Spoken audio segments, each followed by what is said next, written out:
Hi, this is Ruth Sanderson again, and this is the 5th in the series of colored pencil tutorials on my book Cinderella.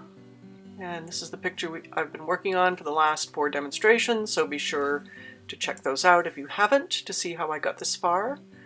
And one thing I just did off screen was play with the fireplace a little.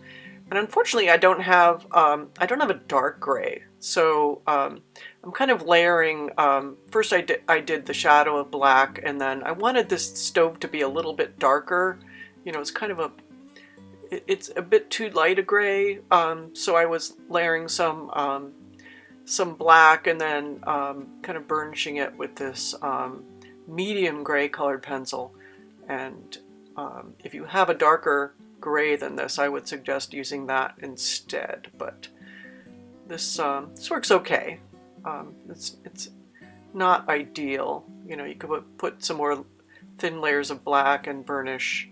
I don't want to spend too much time on the stove, so that's about all I'm going to do. But today the main thing we're going to do is the foreground. All this wood and apples and containers. So I'm going to use a lot of warm colors, a lot of the same colors that I use throughout. And I'm going to start with the lightest color, which is cream. I'm using cream here for the highlights, but I'm also putting it over the gray part of the object. You know, I want this this jug to be a fairly light color, so I am going to start with a base of the cream, and now I'm going to add the same warm color for the highlights of this tub, this wooden tub that has the apples in it.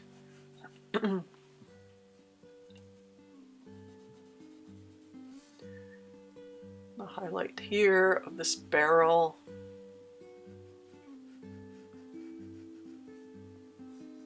And then the sack of whatever, sack of something. It's supposed to be kind of the, you know, the kitchen area with supplies. So I'm going to give this a whole light tone of the cream. And I want that sack to be pretty light.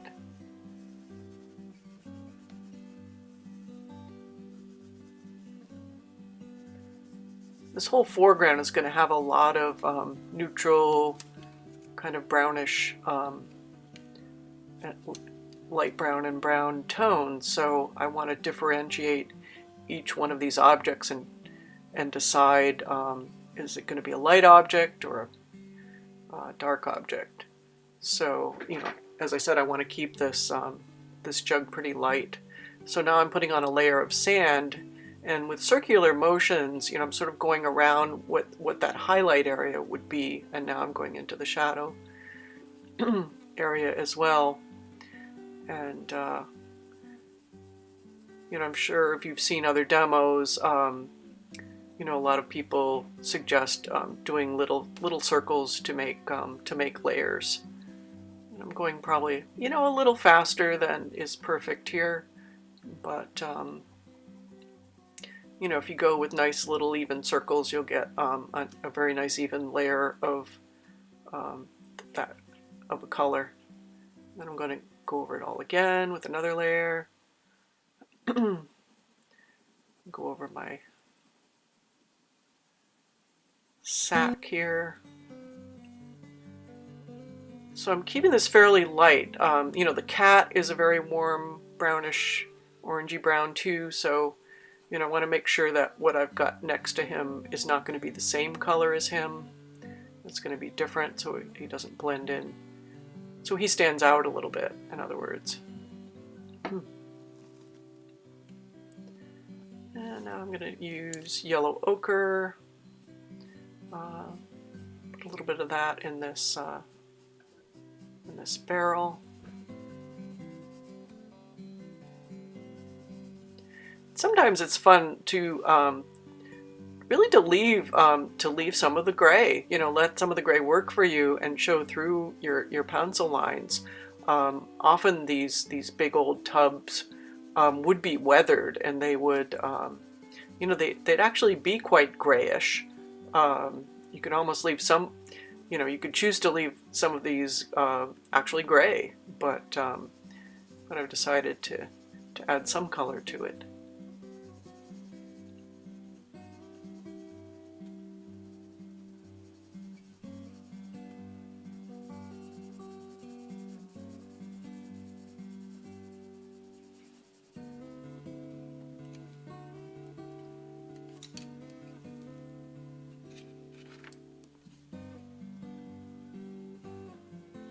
I'm just going to accent the highlight a little more, a little stronger. Cream. So following, you know, following the grayscale, you know, especially in the light areas, use only your lightest, usually only your lightest pencil on very, very, very pale areas. Of course, something like her dress, which is a brighter red, you would use a brighter red and a darker, a little bit darker on those light areas. But for highlights, you know, really try to keep them the very palest pencil, so they show up as highlights. So I'm using, I think this is Goldenrod, changing the color a little. So I'm going to use these same colors throughout, but use them sort of in different, kind of different configurations, so that each one of these objects is a little bit of a different color. You know, here's the light umber, so I'll make the, you know, the barrel. This particular barrel maybe would be that, you know, more of an umber color, you know, which really differentiates it from the cat. You know, it's a much cooler and darker brown than the cat. So. And later on, I don't know if I'll really spend time with the Gamsol blending, you know, blending all of this, but you certainly could blend this with Gamsol, or you could leave it if you like the texture. And it really isn't, you know, very individual. You know, in some cases you might want to leave some of the pencil texture. This is going to need, a few more layers on it to make it look better. And I'm sort of finding, you know, these are hard to see, but I'm sort of creating the little slats in the wood. And you know, it's with the grayscale, you know, it's good to keep that gray light, so you can choose to accent areas yourself. You know, if it looks like it's a shadow, you could, you know, deepen that area a little bit. Same with this. You know, I'm adding, again, the light is coming from the left, so, you know, that inside of that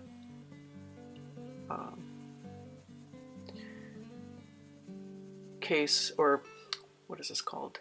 Bucket, barrel, is going to be dark on that left interior side. And now I'm just sort of indicating the slats with this light umber.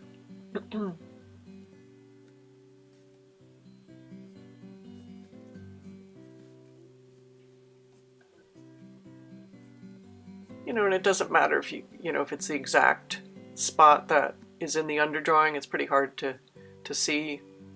You know, in retrospect, you could go in with the dark pencil and define, you know, those things first, so I kind of did cover them up. But either way,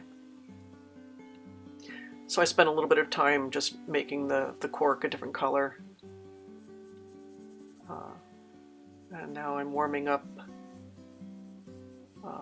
the barrel a little bit.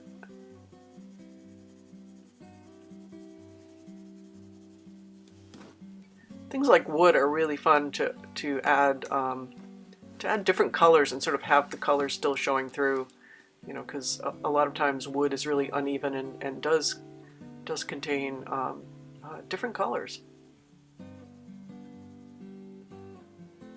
So I'm putting a warm brown over the barrel on this side, leaving that top highlight. So now I'm going to do the this rim, the band, I guess you would call it, around the barrel. And often these tend to be, you know, the old ones tend to be rusty. So sort of putting like a rust colored brown on this band.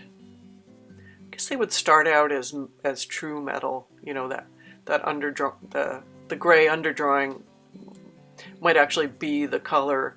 If this barrel was brand new, it might be that sort of metallic gunmetal gray, but I decided to make it more like a rust color. Just adding highlight to the top of that. Could also actually have added that highlight with a warmer color, like almost like peach or light peach even, for the highlight of that, but chose this.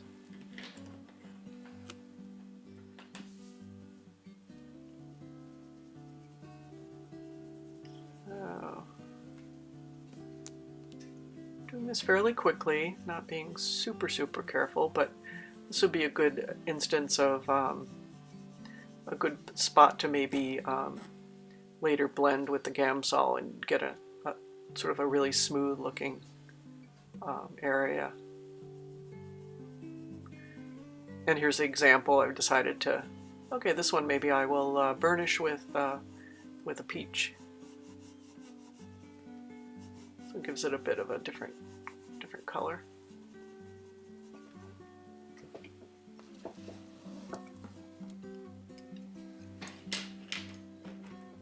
And now, let's see. I'll do a layer on the floor again, starting with the lightest pencil. I just seem to want to start with the lightest pencil. This is sand. You know, I'm not going with the super light, not with the super cream, because the floor is going to end up being darker than that that jug. So so I will start with a base, with this base, but not putting it on perfectly, so that the floor is going to have sort of a, in the end, kind of multicolor, multi-layers of different color brown to make a really interesting floor color.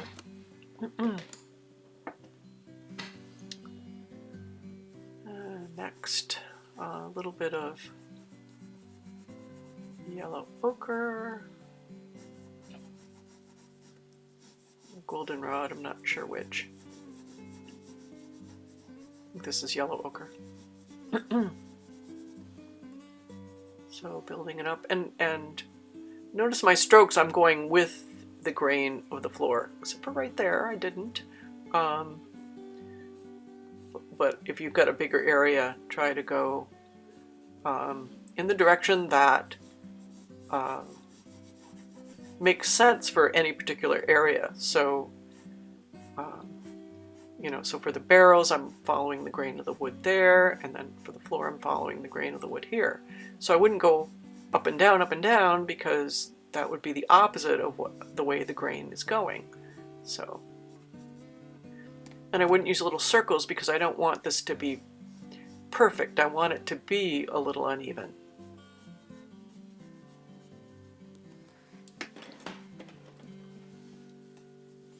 Here's the warm brown. So I'm going to accent under the shadow, the stone, because that's actually wood under there, and the wood would be warm. Finding, so just adding some darker lines, defining the in between each board.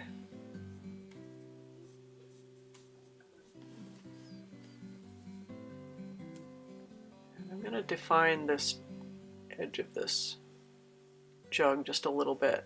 Not too dark. I don't want to super outline, just defining that edge and then pulling some more lines over.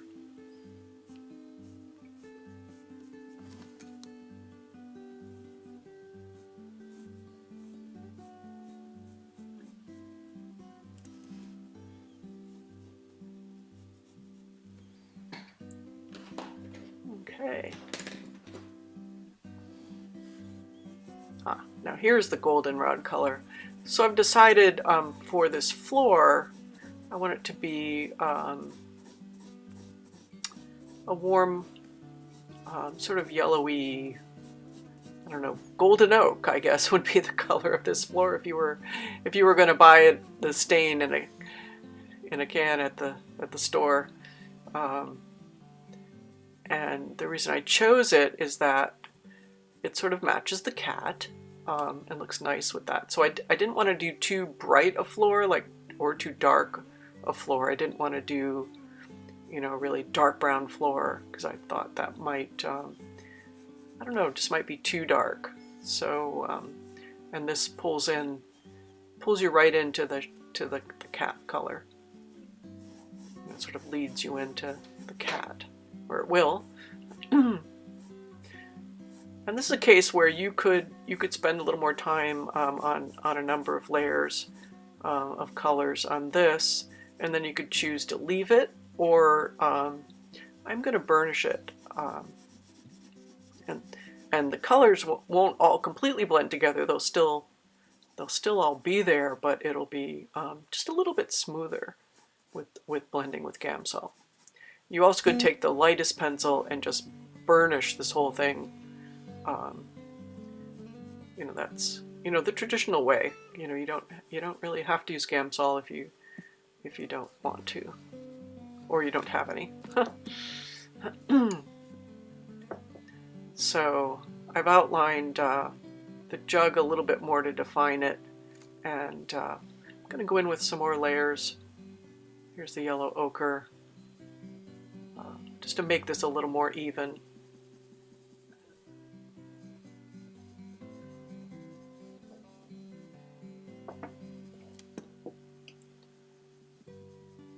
And when you really want to render something carefully, you know, that's when you really go in with the circular strokes, and that'll give you a really nice even layers of color. You know, if you go side to side, you know, you need to try to keep your pressure on the pencil even so that you're going to put on an even layer. But sometimes it doesn't matter. You know, sometimes you want it to look uneven. So it really depends on the area and what you're trying to achieve. So here's some Gamsol in a cap, and I'm going to blend the floor.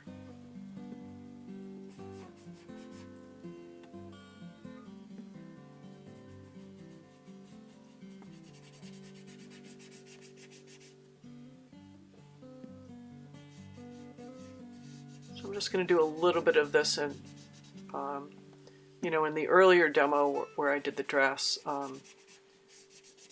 you know, I also showed everybody how to do this. So it works really good with the side of this blending stump, as opposed to the, you know, you can use the tip, but usually use the tip for small areas. So that's a quick blend of that. You probably should go in later a little more. I see a few spots that I missed of the floor. So, and I blended, you know, the barrel a little bit here and there. Not the whole thing, just like the dark areas to deepen those shadows. And I'm going to work in the apples and define the leaves a little so that they stand out. Sort of a very light outline, you know, with that background color, which is light ochre.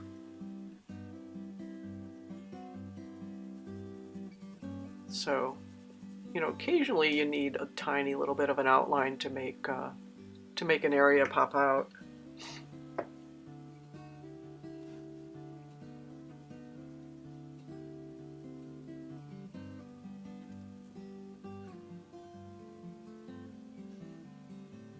Just outlining just a few spots.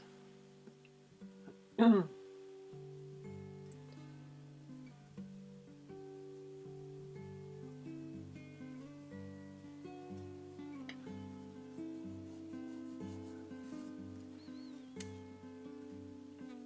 the back of the jug.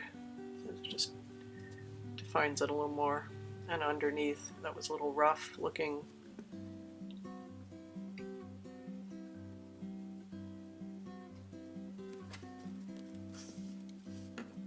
So for the leaves, I'm going to put on a layer of light cream first, just as a base.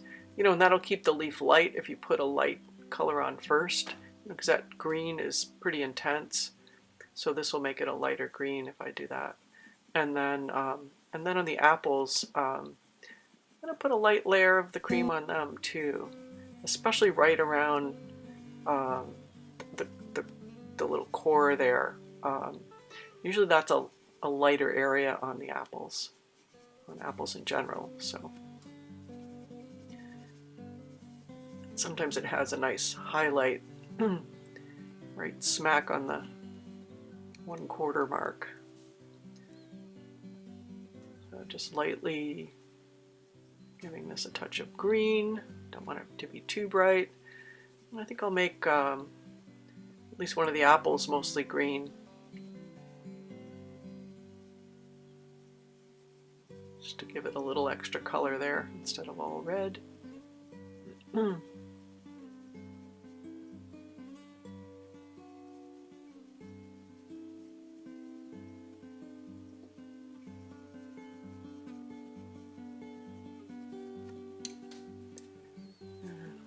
Burnish a little again with the cream.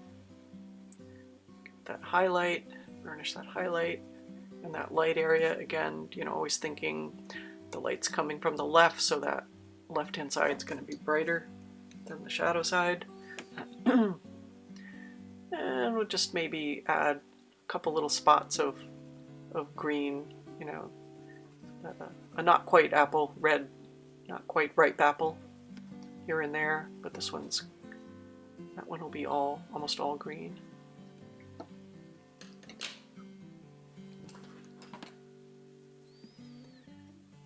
Also, another thing, you wouldn't think of using pink for apples, but really pink is a good base also to put on for the apples.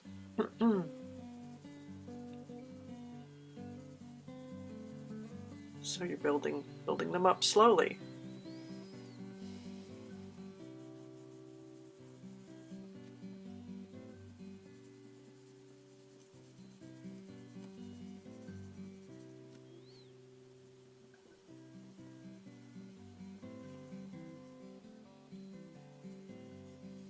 Not pressing too hard at first. You don't want to burnish at first, because then you won't be able to get any other layers of color on there.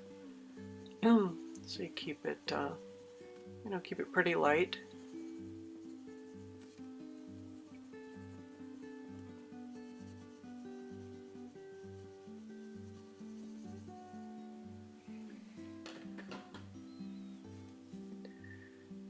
And now I've decided to define these apples a little bit better with a dark red. This is Tuscan red. So I'm sort of skipping the middle tone for now, the bright red, and I'm going for the shadow. So in all these tutorials, you're seeing many different ways of approaching the same picture. So you know, I could have started with this pencil, and It's all in preference, and also if you know, if things start disappearing, if the detail really starts disappearing when you're laying the color on, sometimes it's good then to just step back and define the edges a little bit. So for the little core, it's usually brown. So I'm not going in with the red there. I'm gonna go in with the light umber and find all those little core spots. So here's the real deal. Red. I think this is poppy red. It'll be listed in the credits under the video, all the colors. And I'm trying to get this done quickly, so I really should have sharpened this pencil a little bit more. It's a little, you know, it would go on a little smoother. Now I'm going to spend a little time. Well, first I'll burnish a couple of these, and then I'll do some of the apples on my own. But you see basically how I did it. I put, you know, layer of the red on everything, but trying to keep it really light on that, you know, the spot right around the core, which is a little lighter. But basically trying to put a fairly even layer on there, except for, you know, right, keep it a little lighter around the core. This is pretty rough, but I'm going to burnish it all.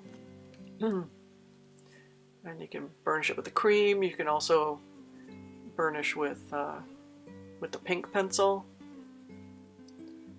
And you know, apples are irregular, so you know, it doesn't have to be, you know, a perfectly red sphere. You know, it can be a little rough looking. And you want to, you know, figure out where the deep shadows would be, where it's next to sort of sinking in between the apples would be the deepest shadow, and then the tops would be the lightest.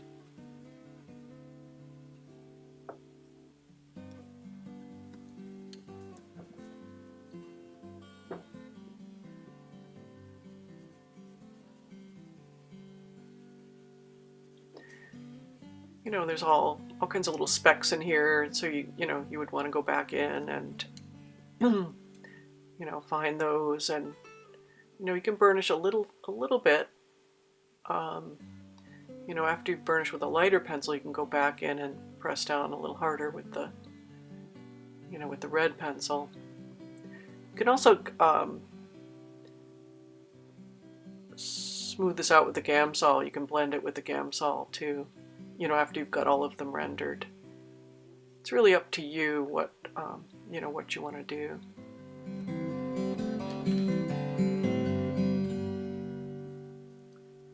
So I took a few minutes and colored all the apples with more layers of color, and here I'm demonstrating also you know, burnishing with the pink pencil, and that really unifies everything. So you're not really not erasing that darker red. You're softening it, making it a tiny bit lighter with the burnishing, but really it's just you're just succeeding in unifying all the colors layered on these apples by burnishing the whole thing with pink. And so this time I'm not going to use the Gamsol, I'm just going to render with just the straight colored pencil.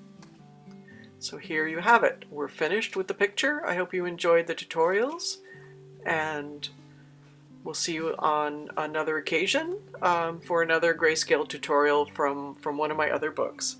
Thanks for watching.